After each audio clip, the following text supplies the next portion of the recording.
desde inicios de este siglo, del siglo XXI, Avanzo ha abordado la temática del racismo y lo ha hecho desde diferentes ópticas o entradas analíticas, guiada por la preocupación constante de ofrecer al público, a las y los lectores críticos, elementos que permitan acercarse a esta profunda estructura ideológica que marca la realidad social guatemalteca. El proceso de esta investigación comenzó alrededor del año 2010 en el equipo de Imaginarios Sociales, con otras personas que actualmente ya no están dentro del equipo, pero que han sido parte fundamental de toda la reflexión y de todo el debate que se ha hecho en este trabajo. Bueno, cuando se empezó el trabajo, una de las principales preocupaciones o de las principales preguntas de investigación de las cuales partió era cómo, si se seguía reproduciendo y si seguía estando presente el discurso de la mejoría racial en el discurso, en el imaginario social guatemalteco, ya que 10 años, en el 2010, 10 años después de que empezó el milenio y todo, pareciera que el discurso multicultural, el discurso intercultural, después de la firma de los acuerdos de paz, que devino con el acuerdo, por ejemplo, el más significativo, el acuerdo de los pueblos indígenas y otras políticas públicas, habían hecho que, bueno, pareciera como que ya no hubiera racismo, como que decir cosas o discriminar personas era visto como algo malo, algo que teníamos que evitar, nuestro lenguaje que tuviéramos que decir, y entonces pareciera como que ya no había racismo, y eso parecía que estaba, esta visión y esta forma de pensar estaba dominando bastante el campo académico. Ya no se hablaba de raza, para empezar, sino se hablaba de etnia, y se hablaba acerca de género, se empezó a hablar acerca de estas cuestiones del lenguaje y cómo ir mejorando e ir siendo cada vez más inclusivos y cada vez más tolerantes.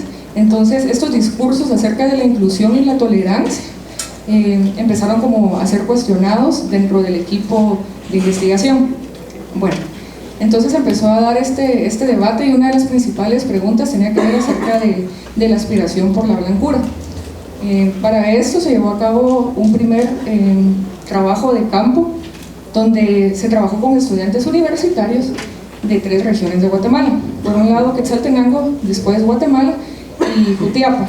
¿Por qué?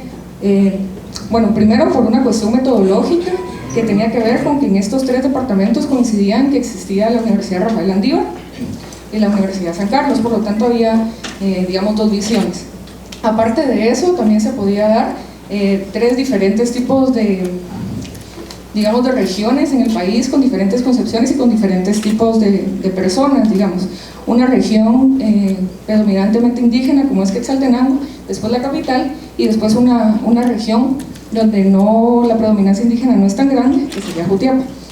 Bueno, así ocurrió, se dieron eran grupos de discusión con los estudiantes, mujeres y hombres, en los que se trató de hacer como una dinámica pues bastante abierta, que los estudiantes pudieran decir anécdotas personales, pudieran contar acerca de diferentes pues experiencias que les había pasado acerca de los discursos pues de mejoría racial.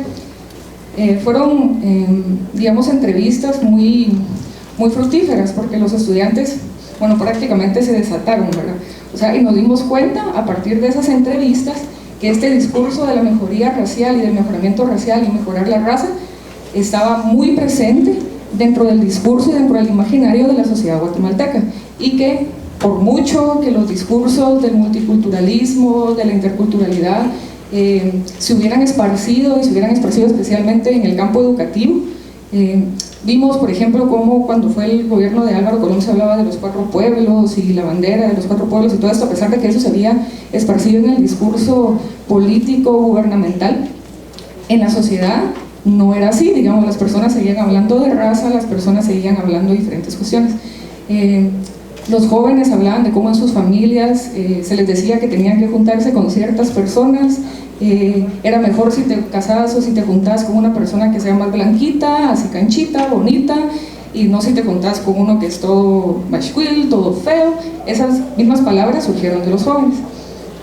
A partir de ese primer trabajo de campo, luego se pensó en saber qué tanto estaba esparcido ese discurso, si era una cuestión puramente urbana de estos jóvenes universitarios de estas edades, o si era una cuestión mucho más esparcida. Por lo tanto, se decidió pasar de esta metodología cualitativa a una metodología cuantitativa y hacer un instrumento, una encuesta, que bueno, después se llevó a cabo en estos 3 mismos lugares para ver qué tan esparcido estaba ese discurso. Sin embargo, lo que aparece en este libro no es la encuesta, sino es ese primer trabajo de campo con los estudiantes universitarios. No es precisamente un análisis completo, total de esas entrevistas, pero sí esas entrevistas sirvieron bastante para la reflexión que después surgió dentro del equipo, porque empezaron a ver diferentes formas de leer lo que los estudiantes estaban diciendo y tratar de comprender, y no solo lo que los estudiantes decían, sino también nuestras propias experiencias personales, porque digamos nosotros como equipo tampoco estamos fuera, ¿verdad?, de la sociedad guatemalteca. O sea, todos los que participamos en este libro somos guatemaltecos, todos estamos también permeados por estos discursos de mejoría racial, de racismo, de sexualidad también, acerca de lo que es ser mujer, de lo que es ser hombre, de lo que se supone que tenemos que ser. Entonces empezaron a haber diferentes discusiones dentro del equipo, que después devino en un seminario. Tuvimos diferentes lecturas, que fueron desde lecturas acerca de la decolonialidad, del colonialismo. Leímos, bueno, o sea, algunos en el público van de conocer tal vez algunas de estas lecturas, Aníbal Quijano, Miñolo, digamos toda esa rama de colonial. Por otro lado, también estuvimos muy influenciados por la teoría queer y las teorías feministas de Judith Butler, feministas negras como Kimberly Crenshaw, que sale ahí, también, ahorita se me acuerdo. Y también estuvimos muy influenciados también por las lecturas de Frantz Fanon, acerca, bueno, de las luchas de los negros. Bueno, él habla acerca de la identificación del negro de las Antillas, cómo se siente cuando llega a Francia y llega a la colonia, y lo hicimos ese paralelismo también con la literatura guatemalteca en el caso de Luis de León, quien también habla un poco de esto.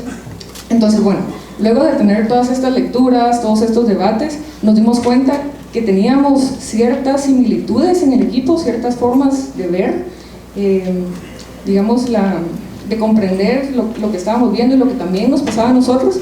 Sin embargo, también habían ciertas diferencias. Entonces pensamos que lo bueno sería que cada uno hiciera un ensayo a partir de sus propios referentes y que pudiera analizar estas cuestiones. Voy a ver cómo es de tiempo. Todavía tengo 10 minutos. Bueno, entonces en estos 10 minutos les voy a contar un poco acerca de qué es cada ensayo. Lo voy a hacer así, el flash, perdón. Ahí pueden leer el libro después y ya lo leen con más detenimiento. Bueno, yo abro el libro, mi ensayo es el primero.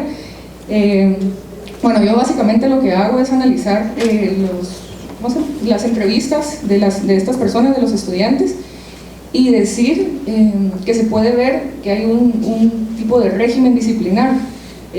Yo trabajo partiendo del supuesto, esa es mi opción metodológica, del supuesto de que el régimen disciplinar es totalitario. Hice esta elección metodológicamente para poder explicar.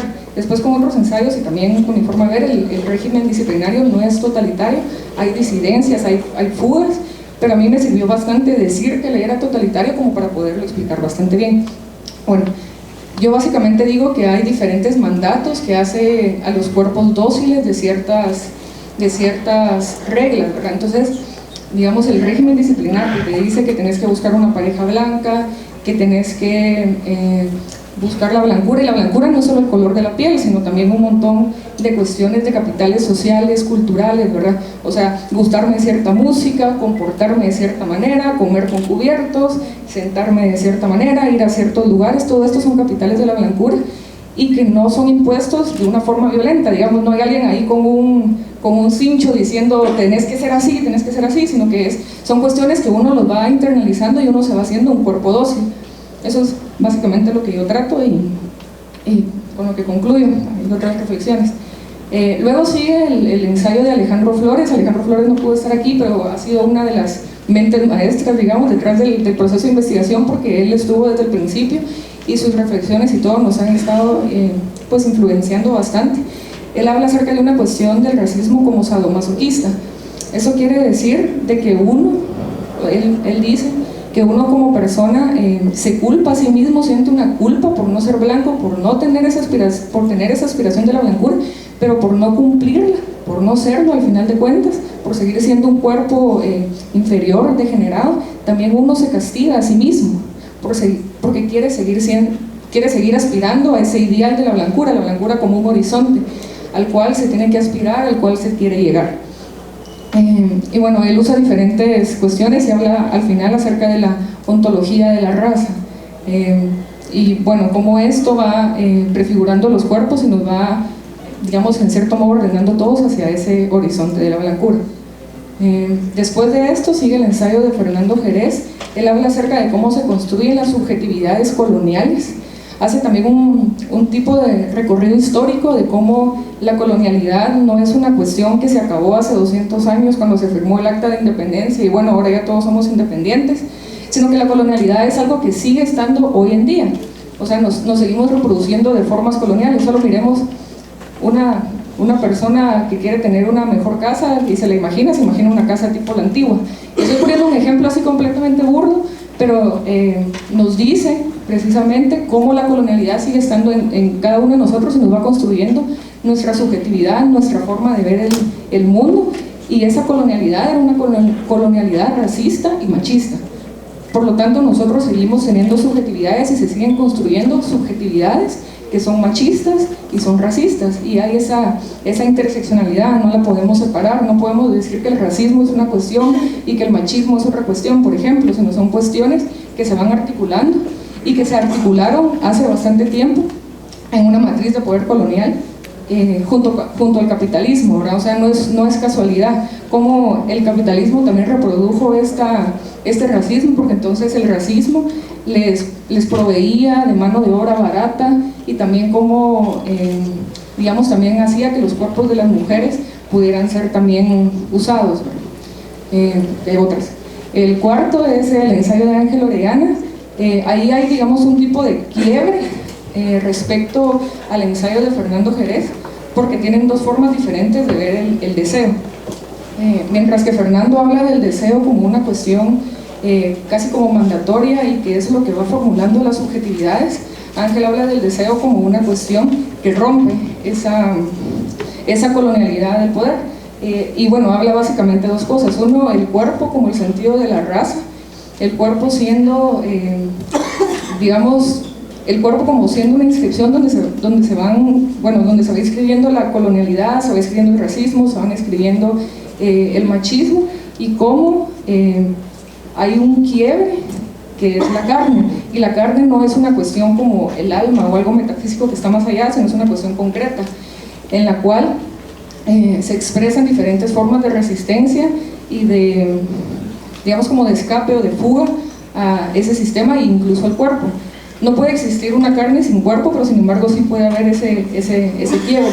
Y habla del deseo como eso que articula, o bueno, que le da sentido a la carne, ¿verdad? Para que la carne pueda romper esas como ataduras del cuerpo. Y por último está el ensayo de Marco Chivalán.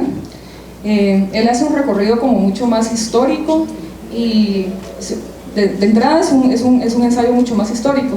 Y habla acerca de una controversia, una polémica que surgió hace más o menos 200 años, todavía en la época colonial, acerca de las nodrizas del pueblo de Jocotenango, que eran todas indias y a las cuales se les raptaba, se les secuestraba una vez acababan de parir, para que sus senos, ¿verdad?, que producían leche, fueran usados por los infantes criollos, ¿verdad? Entonces, por un lado se dejaba al niño indio medio muerto ahí, ¿verdad? O sea, porque ya no tenía su madre de quien amamantarse, entonces ese niño tenía que pasar por toda la comunidad, y era como, digamos, un tipo de crianza colectiva para que no se muriera, mientras que el niño criollo tuviera la mejor leche. Se hacía esta práctica porque también se creía en esa época que la lactancia era como un tipo de anticonceptivo, entonces por lo tanto si la mujer estaba dando de mamar, entonces no podía seguir teniendo más hijos, ¿verdad? Entonces Marco analiza un poco sobre las diferentes feminidades racializadas, como por un lado está la feminidad india, que es una feminidad de la cual se puede extraer la leche, se puede extraer la vida para el infante, y por otro lado la feminidad blanca, criolla, la cual es usada para seguir la reproducción de la raza y seguir ese mejoramiento racial, ¿verdad? Entonces, cómo se crean también cuerpos en cierto modo vampirescos, que sería el niño indio, que no está ni vivo ni muerto, ¿verdad? Porque, bueno, está vivo, o sea, sigue respirando, pero está medio muerto porque no tiene su madre de quien alimentarse. Y entonces, cómo a partir de eso podemos ir pensando nuevos relatos o nuevas formas de ir creando mundos más vivibles, ¿verdad? Bueno, eso es básicamente los 5 ensayos. Ahí los pueden leer también si quieren, ¿verdad? Mejor si los leen y tienen sus comentarios, y ya me voy a callar para que hablen los comentaristas.